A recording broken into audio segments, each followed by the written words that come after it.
Sir Richard Roberts. So first, share with us why are you in Trieste today? I'm here for the governor's meeting of the ICGEB, and I've been on the advisory board, the scientific advisory board, for 19 years now. And I'm a big fan of ICGEB, and the governor's asked me to talk about GMOs, and so that's what I did. So could you briefly share with us some insights or highlights of why the world needs GMOs that you've been talking about this today? Well, I think there are two good reasons. One is that there are something like 800 million people who go to bed hungry every night. And that's not right. We can grow enough food for everybody. But the problem is a lot of these people who go hungry live in the developing countries.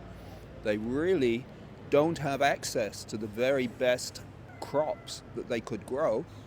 With GMOs, you could improve them so that instead of getting enough food from 1 hectare, you could probably get it from half an hectare. And there are things that we can do. But the Europeans are being crazy. They listen to Greenpeace. They listen to a lot of scientific misinformation and decide GMOs are dangerous.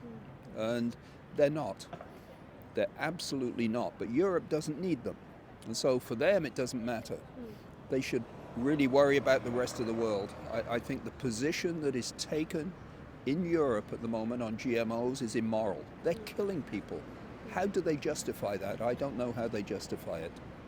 And in this era, could you share with us how do you believe AI influence science research and GMOs?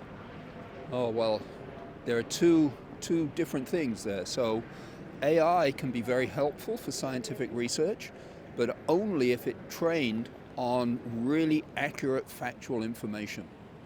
One of the problems with a lot of AI, chat GPT, I call it cheat GPT, is using information that is often not accurate. And so chat GPT ends up making stuff up, and it's not accurate. Scientists often think that the scientific literature is a good basis for using AI. The scientific literature has problems too. There are plenty of papers that are fraudulent, they're not accurate.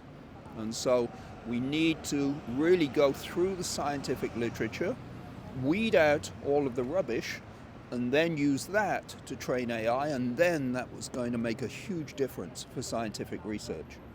Okay?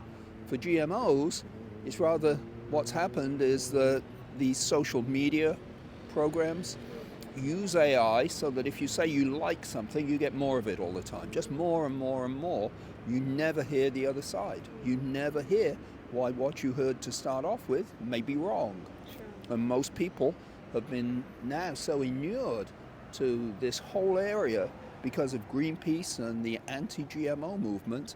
They just hear more and more of it. They get scared, and you know how it is. As soon as you get scared, you're really very difficult to convince that you shouldn't be scared. Once you get scared, and we have people calling it Frankenfood after Frankenstein. Crazy, absolutely crazy. So unfortunately, we're surrounded by idiots. Thank you very much for these valuable insights. Just one last question, simple. Did you enjoy Trieste? Do you like Trieste? I love Trieste. I've been here many times. I love it here. Very nice, but I like Italy. I love Italy too.